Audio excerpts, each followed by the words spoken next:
MK news 9 NTV ಕನ್ನಡಗೆ ಸ್ವಾಗತ. ನಾನು ಮಹೇಶ್ ಪಾಟೀಲ್.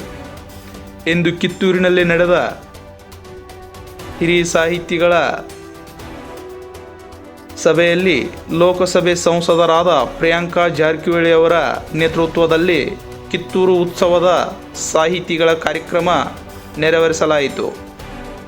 ವರದಿ Mahesh Patil, MK news 9 NTV Kannada.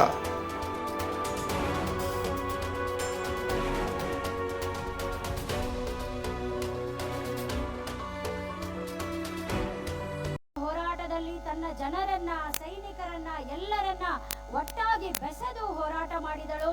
ಇದು ಸಮೂಹ ಹೋರಾಟದ ಶಕ್ತಿಯನ್ನ ಪ್ರತಿಪಾದಿಸುತ್ತದೆ. ಯುವಕರಲ್ಲಿ ಒಟ್ಟಾಗಿ ಕೆಲಸ ಮಾಡುವಂತಹ ಒಂದು ಮನೋಭಾವ, ಸಹಕಾರ, ಸಕ್ರಿಯ. ಆದರೆ ಆಕೆಯ ಹೋರಾಟದಿಂದ ಎಲ್ಲ ಕ್ಷೇತ್ರಗಳಲ್ಲೂ ಈ ಮಹಿಳೆ ತನ್ನ ಹಕ್ಕನ್ನ ಪಡಿಬೇಕು ಅನ್ನುವಂಥದ್ದು ಚೆನ್ನಮ್ಮನ ಹೋರಾಟಗಳಿಂದ ನಮಗೆ ತಿಳಿಯುತ್ತದೆ.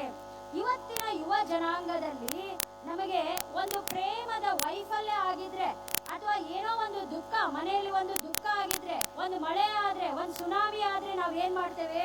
ತುಂಬಾ ನಮ್ಮ ಯಶೋಗಾಥೆ ನಮ್ಮೆಲ್ಲರಿಗೂ ಸ್ಫೂರ್ತಿ ಎನ್ನುವಂತಹ ವಿಚಾರವನ್ನ ನಮ್ಮೆಲ್ಲರ ಮುಂದೆ ಪ್ರಸ್ತುತಪಡಿಸಿದಂತಹ ಶ್ರೀಮತಿ ಡಾಕ್ಟರ್ ಸಂಪದ ಕೆರಿಮನಿಯವರಿಗೆ ಧನ್ಯವಾದಗಳು. ಈಗ ಮುಂದಿನದಾಗಿ 200ನೇ ವಿಜಯೋತ್ಸವದ ಪೂರ್ವದಲ್ಲಿ ಚೆನ್ನಮ್ಮನ ಕುರಿತು ಬಂದಿರುವ ಸಾಹಿತ್ಯಗಳು ಎನ್ನುವ ವಿಷಯವನ್ನ ಕುರಿತು ತಮ್ಮ ವಿಚಾರಗಳನ್ನ ಪ್ರಸ್ತುತಪಡಿಸಲು ಬರುತ್ತಿದ್ದಾರೆ ಶ್ರೀಮತಿ ಅಮೃತಾ ಶೆಟ್ಟಿಯವರು. ನಾನು ಅದನ್ನ ಮಾತಾಡಬೇಕು ಅಂತ ಆಲೋಚನೆ ಮಾಡಿದ್ದೀನಿ. ನಮಗೆಲ್ಲರಿಗೂ ಗೊತ್ತಿದೆ, ಭಾರತದ ಸ್ವಾತಂತ್ರ್ಯ ಚರಿತ್ರೆಯಲ್ಲಿ ಪುರುಷರು ಹೋರಾಟ ಮಾಡಿದ್ದಾರೆ, ಮಹಿಳೆಯರು ಹೋರಾಟ ಮಾಡಿದ್ದಾರೆ. ಆದರೆ ಪುರುಷ ಮತ್ತು ಮಹಿಳೆಯರು ಮಾಡಿದ ಹೋರಾಟಗಳಲ್ಲಿ ಕರ್ನಾಟಕದ ಮಹಿಳೆಯರು ಮಾಡಿದಂಥ ಹೋರಾಟ ಏನಿದೆಯೋ ಅದು ಒಂದು ಯಾವತ್ತೂ ಚರಿತ್ರೆ.